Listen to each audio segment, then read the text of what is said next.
Okay,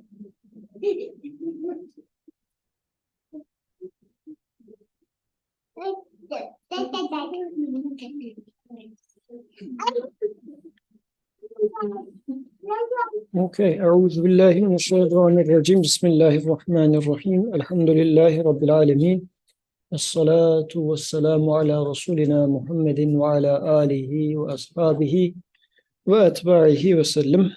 Assalamu alaikum wa rahmatullah. So last week we started Surah Al-Kafirun. Bismillah ar-Rahman ar-Rahim. قُلْ يَا أَيُّهَا الْكَافِرُونَ.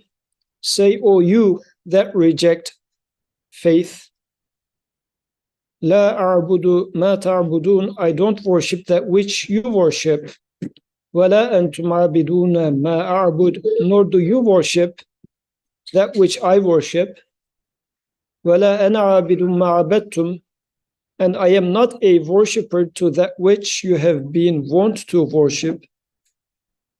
ولا أنتم عابدون ما أعبد. Nor do you worship that which I worship. لكم دينكم ولي دين. To you is your religion, and to me my religion. Last week we started and discussed only the first verse. So one of the questions we asked was, what does Qul indicate here? This was a general theme in many of the surahs, but it starts with Qul.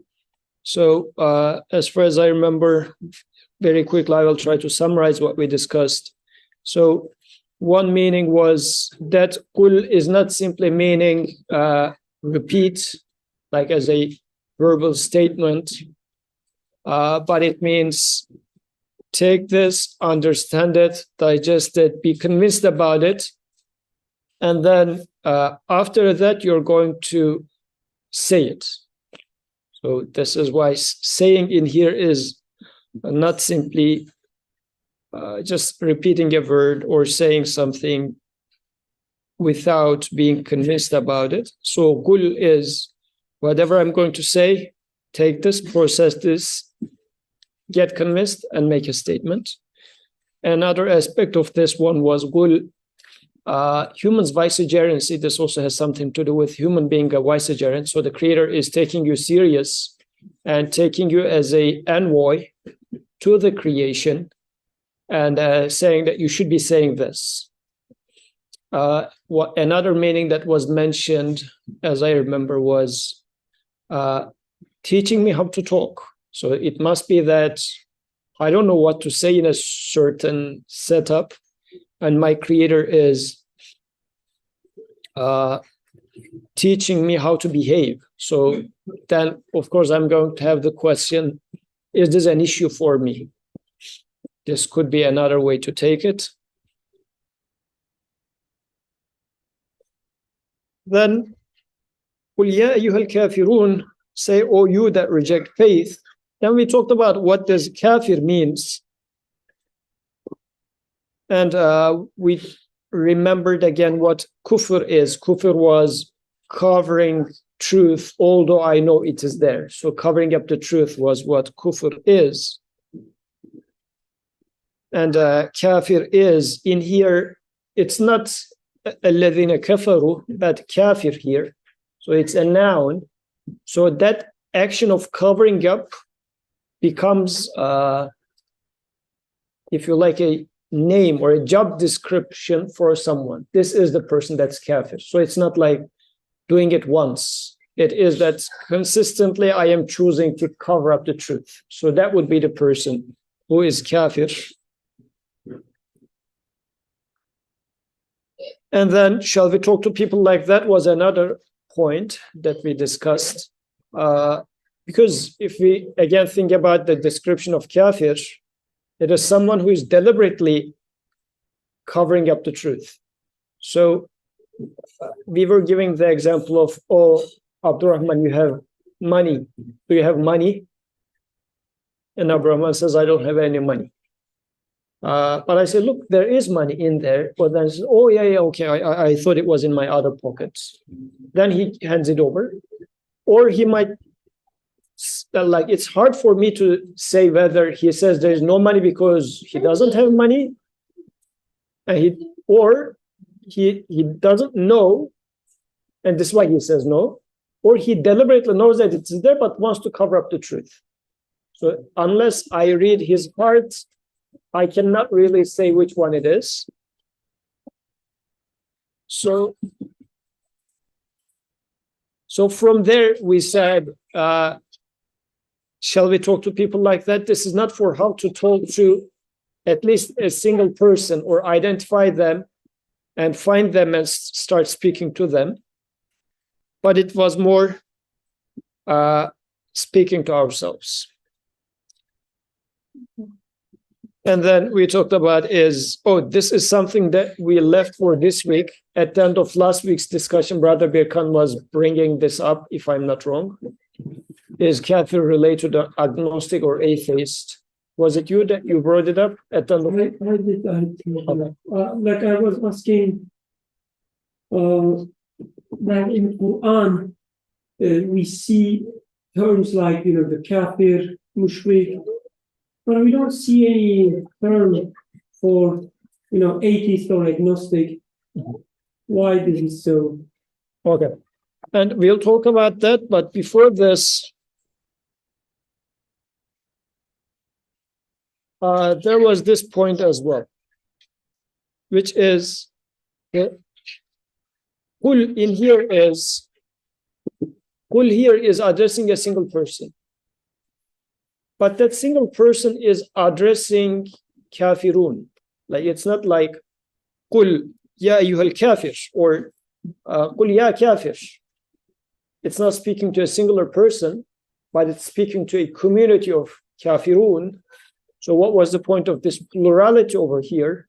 Whereas the addressee of kul is a single person. Like it's going and saying, Abdurrahman, say all unbelievers or deniers. So what was the point of plural here? What we discussed last time was, although there are different things that the deniers are coming up with, you can address them all at once. How come? Because they're like, you're one person, but there's a giant community of deniers, and still you are going to be steadfast. This is what you will be suggested to in the following verses. So how come by yourself a million person is claiming against what you are saying, yet you're going to be steadfast and say that what we will be hearing for the rest of the verses? So what does this mean? Last time, and I will bring it to Brother Birkan's question after that, but last time what we discussed was unbelief in its nature is the same. Two things we discussed last time. One was two believers supports each other because belief is based on evidence. And our example for this one was there is a remote in this room. I claim it, and I prove it somehow, either by taking a picture of it or like making a live phone connection with somebody and prove it.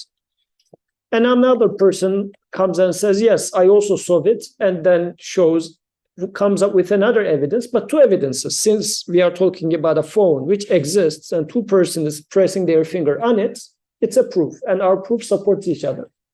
But then 100 person passes through this room, and they say, I didn't see remote in the room. Another person says, I didn't see the remote in the room, 100 people. But then we say, well, where did you look in the room? Then the person says, well, I was sitting on here and I was just looking around there and I didn't see it. Another person says, I was sitting on that couch. I was looking around it and I didn't see it. So their denial is not supporting the fact that there is a remote in the room. So denial is restricted. In my perspective, it doesn't exist. This is what denial means from one end. But proof is looking at the outside world and saying that there is. So this was one reason for Kafirun not supporting each other, and their numbers do not mean anything. This is why you are by yourself as the addressee of Kul, but you can challenge a whole gathering of deniers. This was one. The second aspect we discussed was the nature of denial is covering up. So it's covering the truth up in different ways. I mean, it's not totally unrelated to what I just said, but a person is knowingly covering it up from one way. Let it be, they might be coming up with the claim that, or it happens by itself, or it's not laws of nature, or I don't know, it's by chance, seemingly different, but it all boils down to the same denial. So multiplicity of deniers shouldn't make me feel like, well, there are all these different ideas. I don't know which one is true. Like God exists is just another idea out there, but there are multiple other ideas. But this verse is seemingly saying that one or all the rest. So all the rest is equally as if nonsense. You can address all of them. At the core of all of them is the same thing, which interestingly will get tied to la arbudu ma tarbudu. Like denial is going to be tied, or all different flavors of denial is going to be narrowed down to a single thing. You are worshiping other things. So we'll talk about that. What is the relationship between denial and worship? We'll get there. But before we get there, Brother Birkan was asking this question last week. Is or how kafir is related to agnostic, atheist, as we have more variation of people who reject truth. At least we think in current society that there are such variations. So Quran is using a single word to express them all. Or let's say in Quran's expressions, humanity is in three categories: believers, deniers, and hypocrites. So, and in Surah Baqarah, in the introduction, these three categories are mentioned. And now we are in Surah Al-Kafirun. It is saying you versus all the kafir. So it's not getting into any separation here. Yes, any opinion? I don't think there's a relation. They could be or they couldn't be. And I think instead of like looking at atheist or agnostic, we should just look at the categories that Quran has given us. There are some atheist people who will do their fact finding while wanting to reach to the conclusion that there is no God. And there are some atheist people who will genuinely want to look at, what's going on and genuinely question things. So they will fall into Kafir or Kafir. Okay. Any opinion for Brother Birkan's question? Yes. So, going back a little bit, what was the answer, or should we talk to people like that? What did you guys decide on in terms of, is this We distributed some knives and how people have to use them. Yeah, because it's an interesting question. I mean, just what I'm thinking, I would say there almost be no point to talk to someone in this way. However, when I take it as an internal dialogue with myself, I can see a lot of value to it, because I see a lot of attacks by Kafirun. I see a lot of attacks by things that I know are not really right. And like I have the knowledge they're not really right, but I'm still being attacked by them, whether it's atheism or just like more normal stuff like success or hobbies or what's actually value. Like all these things in my life I'm being attacked by. So I find that when I say Kuriya, you had Kafirun, like things that are covering. And I know that they're covered because from myself, I know that these are things I know are bad. So then the word fits kind of perfectly there. Yeah. So this is how we were taking as well. Like it's not like going and shaking somebody and saying that, look, oh, this denier, but it's more like taking this stand to this idea of Kafirun as a whole. Like first, do I see them as a whole, all different flavors of it? Do I see this idea of kufr as a whole? And do I have a stand against this all different flavors of covering up the truth in my world. Of course, I can also think about me sometimes covering up the truth, which is another layer to think about it. Am I having a share of intentionally covering up the truth? Occasionally, sometimes in my life. If I do that, do I have a firm stand against this aspect as well? So this is, since, as with the following verses, we'll try to draw a very clear boundary between you and the deniers. So it feels like there's a tendency to blend in, and verse is saying that no, you cannot blend in. So separate the ranks. So do I have this attitude in my world for the attitude of covering up the truth? But when it comes to identifying people as such, since this is a name, this could be something to think about as well. I mean, not to say a person is kafir or not, but do I see a certain attitude out there? It might be in people, but it might also be, I don't know, certain mediums.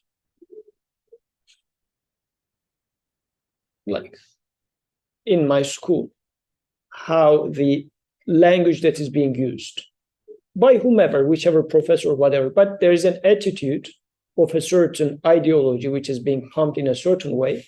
So does it become a denier? Let's say today's scientific language. I'm not talking about scientific approach per se, but the scientific language that's being used nowadays. So is it taking that attitude of trying to cover up the truth? And if I see that, yes, there is a intentional position that's being taken in the how the science is being communicated with people.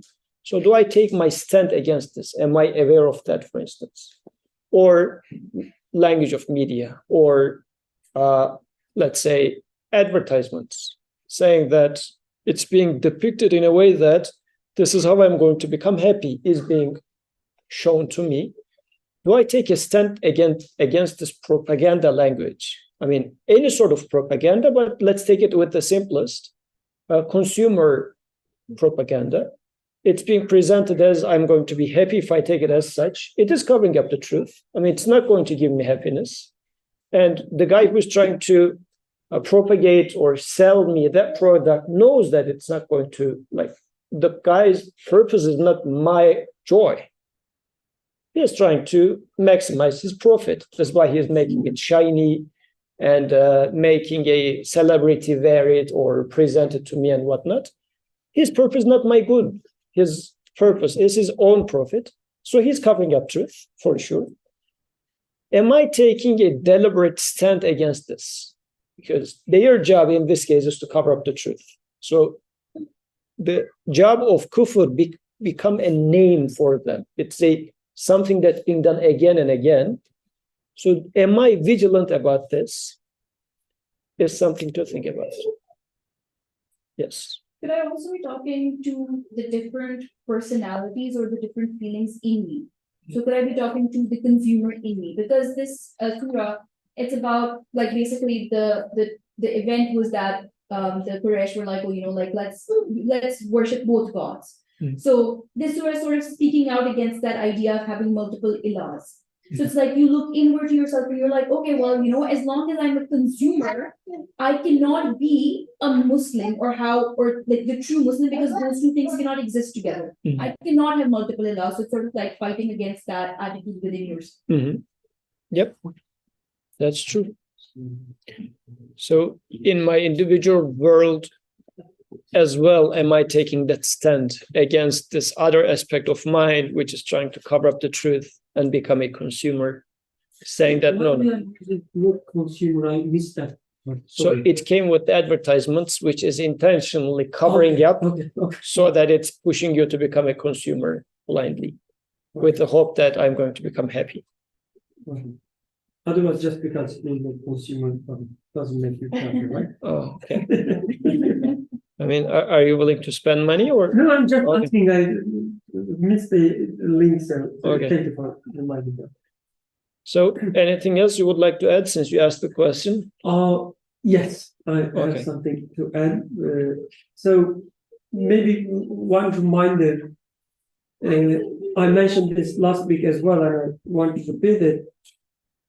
And so Quran always, like with no exception, always talks to us.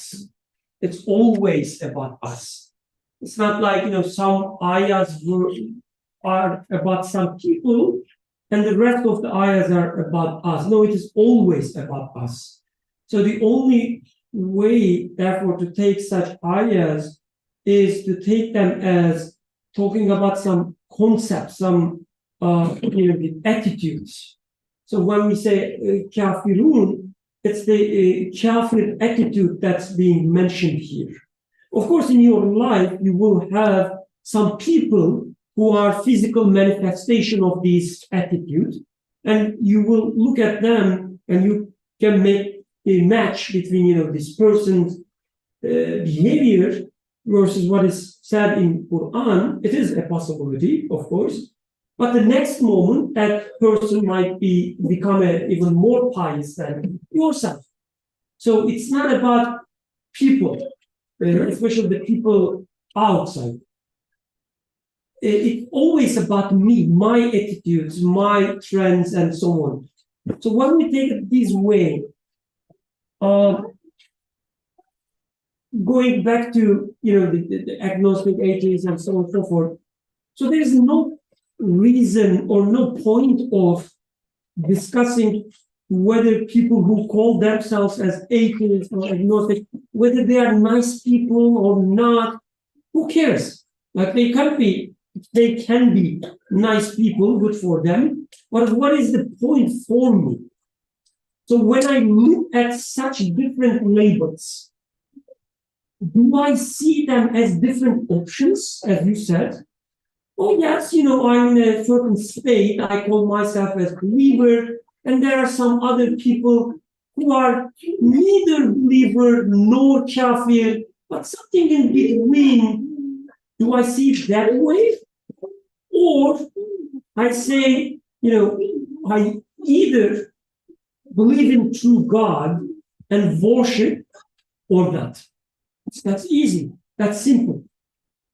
And again, it's not about labeling yourself either. In some moments, you are a believer. In some other moments, you are not a believer. So the reason I ask this question, because nowadays, especially nowadays, with all these, the identity politics and so on, we, so-called believers, like I, so-called believer, fall into the trap that there are many different options out there. Right? You are not being careful, you're just questioning it. Or you are not being careful, you just don't know what is true, what is wrong. And you say that, I cannot move it. But Quran says, you have to know what is the true God and what is not the true God. Because you have all the faculties. Otherwise, you will be in the wrong path. So there is no such thing as neutral path. At least the way I understand from the Quran. There is no such thing as neutral path. Like, I will become a believer, but currently I'm in a state where I'm questioning things. And depending on my answer, I will become believer or unbeliever. No. Within the questioning itself, your attitude will place you either in the believer side or unbeliever side. So we use usually such labels like agnostic, atheist, whatever, all these different things. It's like, the escape roads. For a certain period of my life, I was agnostic. No, you were either believing or not believing. There's no, again, such neutral zone in belief. So, yes, but this might require some fine tuning in the sense that, like, there might be a ghafil, which is English heedlessness. Like a person might be heedless or just ignorant. But denier is a person who takes a certain attitude deliberately. I mean, a person can deliberately be an ignorant person, which is a choice, which has consequences. But taking the route of a denier is a little bit more active than that. I mean, in terms of making it binary, I agree, you can still binarize this one versus the other, but there definitely is levels of making a choice. One person says, well, I don't care about such stuff anyways. The other one says, well, I give my effort, but it looks like I cannot know it, which is an escape route. These are all different layers of how strong of a choice or statement I make towards heedlessness, or making a serious choice of, no, I am standing against firmly the fact that I deny this, or I take a very firm stand that I accept this. But again, I agree that, as we will follow with the next verse, why Quran is making this more of a binary classification would become more clearer as to what you were inviting us to, Brother Birkan, when we start talking about worship. Because in there, maybe we will start seeing what you're saying. Yes. Yeah, I was just gonna say, like, kufr makes me think that somebody's like taking a stand. It's not like, oh, I don't know about faith. It's like, no, it doesn't exist. No, God doesn't exist. And I think that also ties into why we are being asked to take a stand against them. Then it's because, you know, like, we need to, I don't know, like, stand up to those attitudes. To that attitude. Yeah.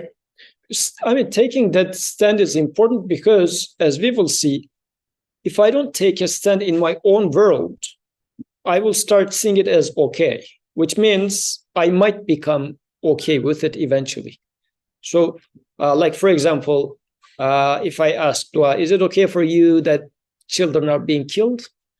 I mean, you should be respectful for anybody's decision, right? Anybody might be willing to kill a child. I mean, that's okay. What's wrong with that? But we don't say this, right? We say, no, it's a big no. Because if I start taking it as okay, I might find myself just getting towards there. And if the opportunity arises, maybe I'm going to kill the child as well. Or even without killing the child, by being okay with it being killed, I am also having a share in killing of that child. Likewise, do I take this sharp stand against denial, or I am okay with it? Because being okay with it can also be taken in the same way. Somebody is covering up the truth, and I'm okay with that. That means somebody is stealing something here. Although I saw it, I said, okay, whatever. So I am becoming, like, having a share of that crime in this case.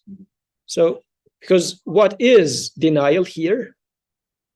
The Creator has created Abdurrahman, gave him skills. Abdurrahman says, these are my skills, covers up the truth that it's given. And I say, well, it's okay.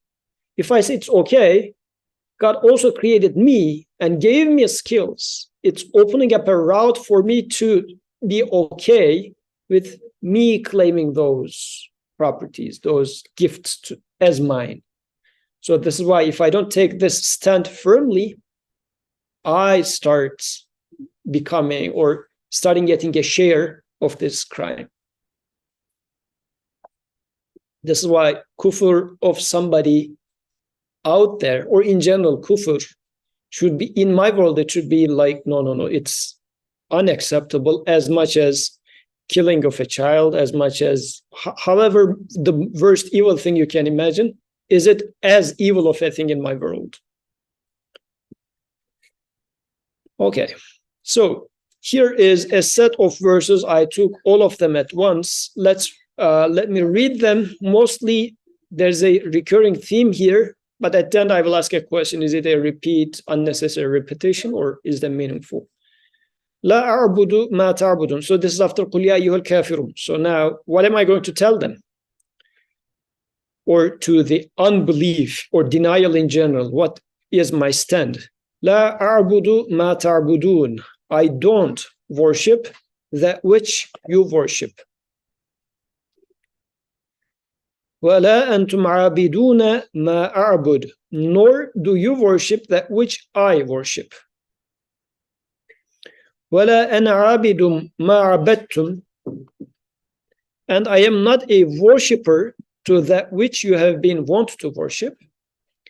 وَلَا أَنْتُمْ عَابِدُونَ مَا أَعْبُدُ. Nor do you worship that which I worship. So it started with deniers, but then it didn't continue with denial. It's all about worship. So my questions in this case is, since at each verse this ibadah is being mentioned twice here, so 8 times we have seen the word ibadah or abd in a single breath. What does ibadah mean? What does ibadah have to do with kafir? Does kafir worship someone? Because it kept saying, whomever do you worship? I do not worship. Whomever I worship, you do not worship, and you will not worship. So in the first place, kafir is someone who is covering up truth. I mean, the guy is already, in order not to do the prayer, he says there's no God. What do you mean? To whom does denier worship?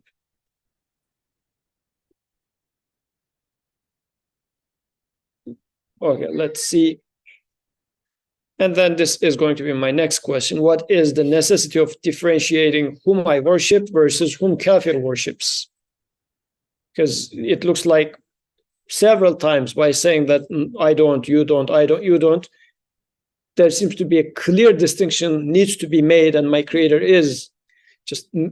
wants me to make sure that theirs is here, yours is here. In terms of worshiping, though, again, why are we making this black and white distinction? Why is it so important? Or is it so important? And then, can't kafir also worship, at least partially, whom I worship? Which was brought up as the Asbabun Nuzul. So why these verses were revealed? Quraysh came to the Prophet and said that, look, 1 year we worship to our God, 1 year your God, or said that just to make everybody's happy, we worship your God and our God together, whichever comes out to be true, win-win. Like, isn't it possible, even at least for kafirs, to partially worship whom I worship? Because sometimes people say that, right? So they say, oh, even atheist or naturalist or whatever, what you call as nature is actually God. So actually you're worshiping. Is it really? Like, unknowingly you're worshiping God. Is it really? Could be another question. Yes, these are a bunch of questions. Yes. The word of this making me think of the word slave, how you don't do anything of your own will. So it's like, when you decide to disbelieve God, like there's a lot of this attitude out there that it's like, it's an intellectual journey. I found it out, I did my research, and this to me is saying, no, it's not like you did it of your own volition, of your own free will. You are actually slave to something else. You are being a slave to your wishes or your own desires, but you don't want to accept that. So it's not an intellectual journey for you. You are actually enslaved by something other than what you should be enslaved with, right? Okay. That's an interesting twist in there. And since it's touching freedom of choice, it can be taken in multiple ways, even when it comes to the worship. Am I worshiping with my freedom of choice or whatever? So it's getting a little bit of a gray zone, to me at least. But opening up that can of worms is going to be an interesting discussion to start right now, without going there, for now at least. What do you think about ibadah? Can I ask another question? Just change the topic. Okay. So that you can be forgotten. Why you translated Abadtum قال ولا أنا عابد ما عبدتم to that which you have been wont to worship. Want means you have been worshiping. Okay. Want to is since a long time you have been. This is an English phrase, is what Okay. I It's found not out. will not. No, Okay.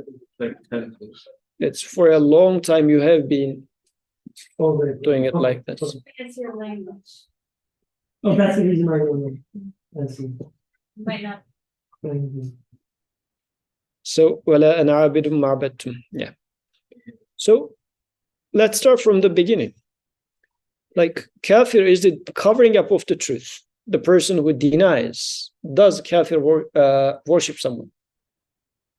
Whom? The worldly things. Worldly things. For example, anything that you do, you think you're doing it, or for example, money gives you satisfaction or things like that.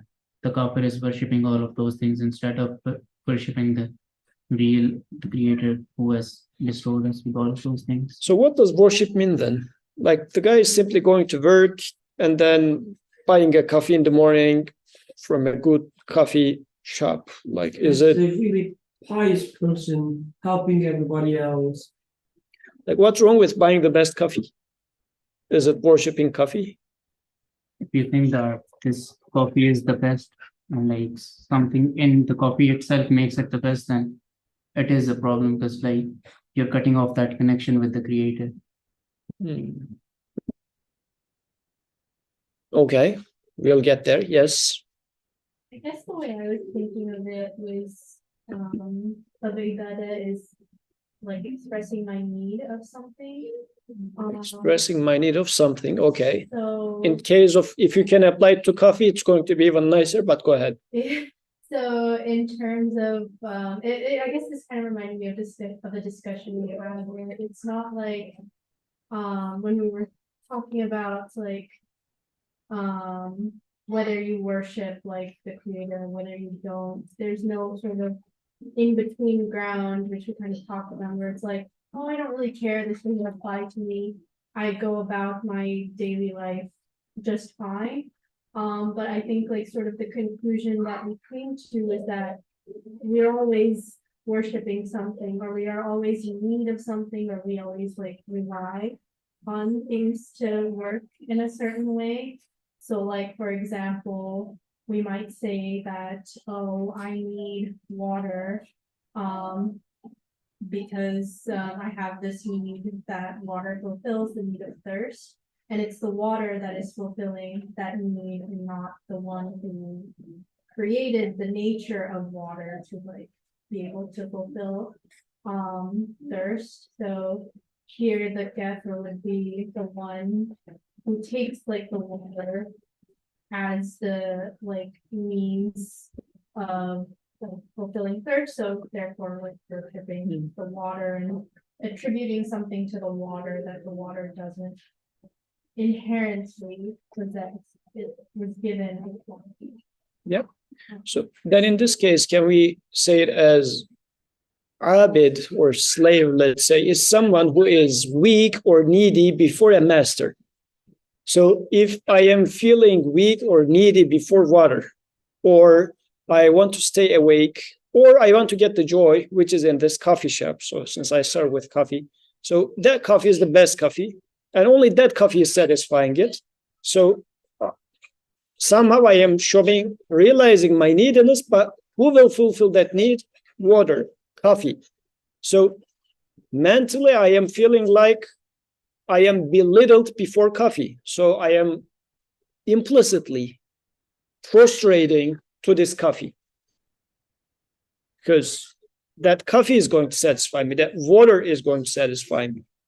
So kafir, by covering up the truth that water do not satisfy me, it is alternatively now saying that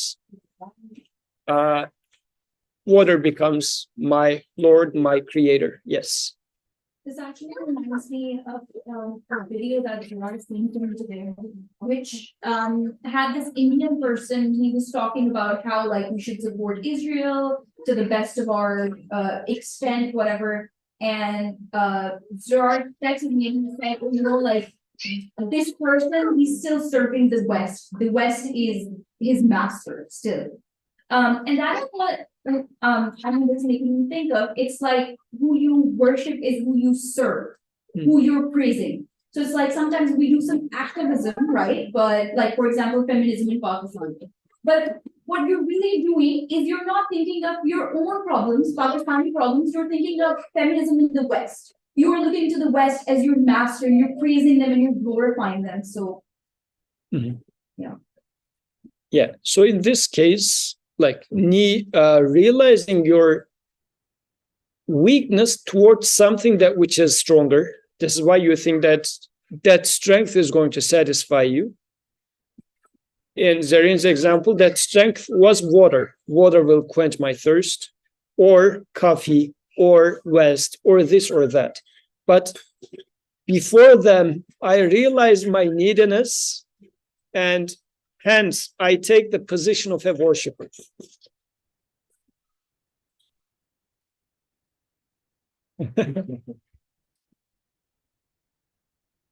So, but this is being an abd. Making an ibadah is taking a position about this. Like, ibadah is making a response. You might be needy, but you might be lazy or do not respond. Making ibadah is an action. So you are in a state, but you are turning that state into an action. Like me reaching out to coffee. In my world, coffee might be the source of joy. But me going and buying coffee with this mindset, though, saying that, oh, coffee is source of my joy, I am taking an action to reach out to coffee. I mean, it's not, oh, in my heart, coffee's place is so different, but I never drink coffee, right? Mentally, I am a devout believer of coffee in this case, but I'm not showing my appreciation of I am not showing my appreciation of coffee practically. I'm not making an ibadah. But for kafir, it says, no, kafir is making ibadah as well. Everybody does, right? I should actually question the other side, because one side of that ibadah is clear. As Qadir was saying, worshiping the world is clear. Everybody loves the world. Everybody is like 24/7, we work for the world. We are trying to get more wealth, get more fun, this and that. Maybe Brother Birkan is doing it for knowing that, I mean, he doesn't drink coffee, but source of satisfaction is not the water, but the creator. But aside from that, I reach out to water and I love water. I chase water, go after it because I think it's source of, you just extrapolate it, right? How about the other side of the story? I think one side is clear. Ma ta'budun, I mean, they do worship something, that's for sure. What do I worship? I mean, I might be realizing my neediness towards my creator, but do I worship my creator? How do I worship my creator? Because sometimes you take lesson from the other side. You say that, oh, they are so devout for their wrong cause, let's say. You see some people who has a totally wrong cause, and you see that very devoutly, they are ambitiously working for that cause. And you look at yourself, you say that my cause is different. I'm convinced that that cause is a horrible cause. I think I have a very noble cause. What do I do? Do I take some sort of a stand, active stand, make ibadah? Do I make an ibadah in this case too? Is what makes me think here. Although the initial question was the other way around, right? Does kafir worship someone? It's clear, yes, kafir really worships someone. But do I worship someone might have been a better question here.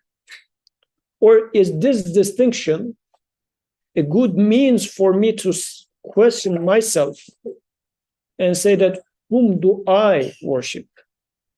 And is it that within my conviction of Iman, what is required to be worshipped in my world, in my understanding, is it distinctly different than what kafir is worshipping or the kufr worldview is worshiping?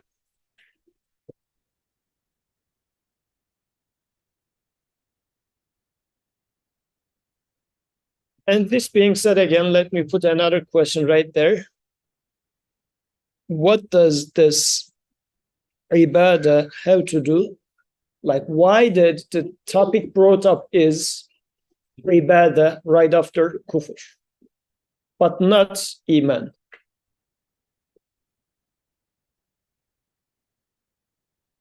Because in my world, kufr and iman are two related terms, but right after naming kufr, the topic that's brought up is ibadah. Yes, Dua. There's no perhaps that to be a kafir is to do something practically. Because ibadah is like the practical translation of iman, right? Because like you said, like iman is more like believing in your heart or being convinced in your heart, but does it actually translate to practice? Mhm. So, and in terms of this conviction and practice, what I think about is loving your mother, and that love, if you're truly loving your mother, that love will show when you are in the same environment with your mother, right? You will hug your mother, or when you talk to her, your eyes are going to be shining, and when she's talking to you, her eyes are going to be shining. So that love doesn't just, just standing very calm, and it doesn't happen, right? So the more you are convinced, it's going to show itself. So as I am convinced about my creator taking care of everything, taking care of me, I don't own anything, I'm just a trust bearer, I'm just an observer of what is entrusted to me, then to the extent that these convictions are there, it's going to affect how I behave. When I reach out to water, I should then say that, well, this water is a means of my creator to show his love to me, his care to me. And I'm reaching out to care of my creator. I'm not reaching out to water, that water quenches me, but I'm asking my creator to quench me. My attitude will change, but still I will drink water. But now my eyes are not going to be seeking help from the water itself. So ibadah will always be there no matter what. But the scary part of that is, if my ibadah is not aligned with my iman, then I am making an ibadah of the other type. This is the scary part to me. The surah is saying that, Yusuf, if you are not worshiping your creator, then you're worshiping something else. There's no in between. Who am I worshiping after this surah becomes a serious question to me. You cannot do both.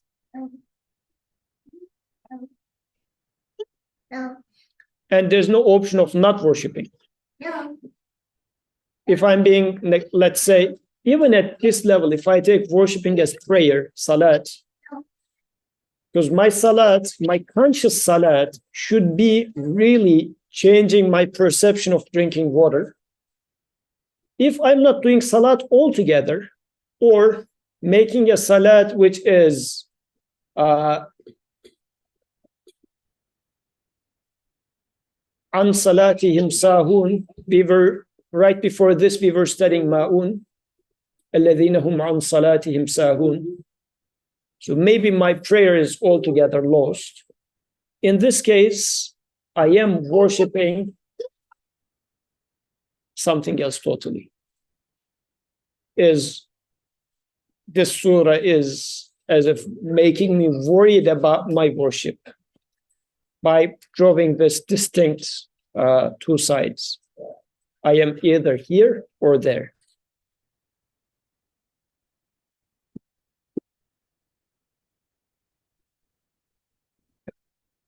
I guess this could be also touching up on what is the necessity to differentiate whom I worship versus whom kafir worships. Because in my world, if I do not make this distinction, or do not question this at least, whom do I worship, whom Kafir worships, because apparently Kafir is also not worshipping, is what I'm learning. I should ask, well, really, whom am I worshipping then?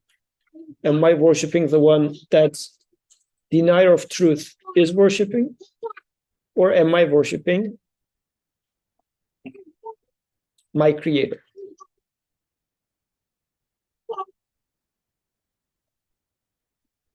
Yes, I talked a lot. Any comments? If not, I will think that I started repeating too much and we will move on.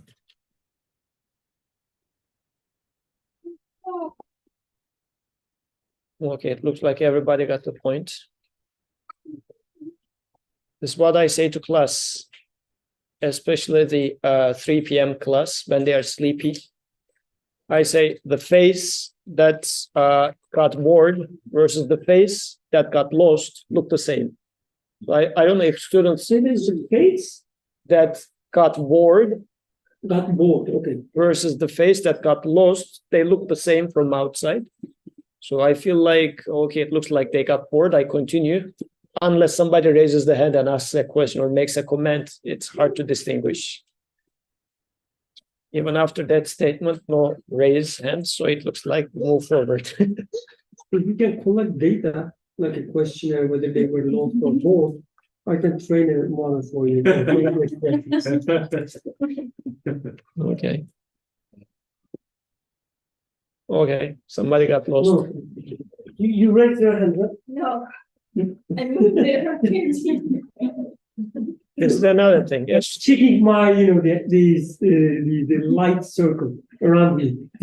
my student was doing like this. I mean, he has a tick like this. Then I said, what are you saying? He said, oh no, just like that. That's lost. So we already mentioned this, but so like on one side there is ibadah, on the other side there's also ibadah. So it's not changing it. Again, it's not like you worship something, and that's the reason maybe the word worship is a little bit, I mean, it is true, but it might be misleading because when we think about the worship, we have this imagery that you devote yourself to certain cause in a certain way and you act on it. And if somebody is just not doing anything, living his or her life, we may think that he or she is not worshiping anything. Neutral. Neutral, again. Because the worship is so, the heavy word, and this is usually how people accuses the believers. Right? You are believing something and you are worshiping a God, a supernatural God, and whatever. We don't believe such things. Meaning we don't worship anything. We enjoy our freedom. We celebrate our freedom. We define, discover, innovate, ourselves and humanity. And after you had this talk with someone, then they said, I'm going to take my body as my temple. Was it like that? Oh, yeah. Exactly, yeah. So, like, there's worshippers who go and slaughter some animals and then make some strange movements in front of some thing or a direction. And then there's people who don't do any of these. Civilized people. Civilized people, like unlike yourself, myself. Kadir is a little bit civilized. He goes to gym. So, like, it is easy to say that, oh, no, they worship the worldly things. But I guess we have to really, get so deep into that and make sure we understand what you mean there. So, the ibadah, like, just subjugate yourself to something or devote yourself to something. And you can do it for everything. as you said, like to a coffee, for instance. Right? When I'm sick, I subjugate myself to painkillers, the medicine. And my relationship, you don't have to question other people's attitude. Just look at yourself. And it's not about the food either, like whether you can take medicine or not. It's about the relationship between you and your lovely medicine.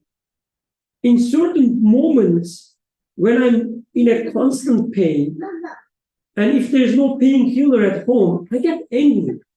Like, who used the last painkiller? Or why didn't you buy new bottle? Whatever. But this attitude obviously telling something to you, right? I mean, there's no painkiller there, and you are devastated. Because it's the only way to satisfy your need. That's how I think. So I truly subjugate myself to the merciful hands of my medicine. And only when we see this attitude in us, then we can truly understand other people as well. But without doing that to ourselves, we will be just, throwing some propaganda. Like they are worshiping the worldly things. They are worshiping their desires. They love to kill children, whatever. The point is not about being greedy, killing some people or not. You can imagine people, as I was saying, like very pious, loves doing charity, being nice to everybody, doesn't care about the value. Doesn't even pass in the red light. Exactly. Yes. And when they have money, they distribute it. You can imagine, I know such people, like at least partially. What is wrong with that? But they say, I'm sorry, but you yourself Muslim because of your cultural background. I don't buy such things, he says, or she says. So do I really see him or her as worshiping something? Again, I can only answer such a question only when I look at myself, and in these so-called neutral moments, I see that I subjugate to certain things. And when I do that, I see that every action is either a start of an ibadah or an outcome of an ibadah. Every action we do. Yeah. Every action is taking a stand because it's a verb. So ibadah is that action. So based on my conviction, I take a stand, I do an action. So which way do I turn? What is my motivation for that? Is there a difference between dua and ibadah? Is there a difference between dua and ibadah? Dua is a form of ibadah. As far as I understand, it is the very core of ibadah. Because I'm asking in dua. And from whom do you ask? You ask from someone. For asking, you need two things. You realize that you're needy. And then there's an addressee from whom you ask. Then this means I am needy of that person, of that thing, and I'm asking from there. So dua is really the gist of worshiping in this sense. And Nursi also puts it this way. Dua is the gist of ibadah. So we are exactly 59-minute mark. We started at 38. Let me just show you the questions and we can discuss this next week. Lakum dinukum waliya dini. To you is your religion and to me, my religion. And my questions about this one would be, deen, what is deen? We talked about this in the past, so that question is to be a reminder about what we discussed. And then, why is it concluding this whole deal about kufr, ibadah, and then summarizing everything as a deen? So in the light of this surah, we can also define what we should understand from deen. Also, in the light of our previous discussions, we can tie the two together. And the question is how ibadah is related to deen. And then this was my general question, but maybe we discussed about this in general. Why is comparison between you all versus I as an individual? For that, I have follow-up questions. Is religion, ibadah, iman, are these personal things? This is why it's being asked in the first person. And then for the unbelief, is unbelief a communal act? Why is it being said in the plural? And the third question, we talked about this, but again, let me just pause it. Does multiplicity of deniers make a difference in strengthening their denial? So let's pause here, and inshallah, we can pick it up from here next week. Can I add another question? Sure. This will be a little bit technical, but if you go to the previous one, here, like it's almost combination all these different the forms. But when it comes to the believer, like I don't believe, or it's always in the present form. Like make it bigger if you don't mind. So, for instance, when we talk about the others, so ma ta'muduna, right, the present form, and then ma abattum, the past form. Like whatever you are believing right now, whatever you've been believing so far, I don't believe. When we take the other way around, though, it is always a'budu and then a'budu, and that's all. On the other side of the equation. So it's like comparing what you believe now with all these alternatives. Not that what you believed before, but what you believe now versus everything else. What you worship now. What you worship now versus everything else at every possible times. Yeah. And yes, what is the necessity to seemingly repeat the same or similar concepts for a second time? Or is this a repetition? Has been a large portion of interpretation of these verses, because as Birkan was saying, the form is changing for the unbeliever. Even for the believer in this case, la a'budu, and here wala an abidun, so it becomes a noun. So one is in here, it's in the verb form. In here, it is in the noun. I'm not a worshipper of what you have been worshiping. But there has been this emphasis of ubudiyya in there 4 times, which is something that we can discuss next week as well. Let's conclude here. Subhanaka la ilma lana illa ma 'allamtana innaka antal alimul hakim. Wa akhiru da'wahum alhamdulillah.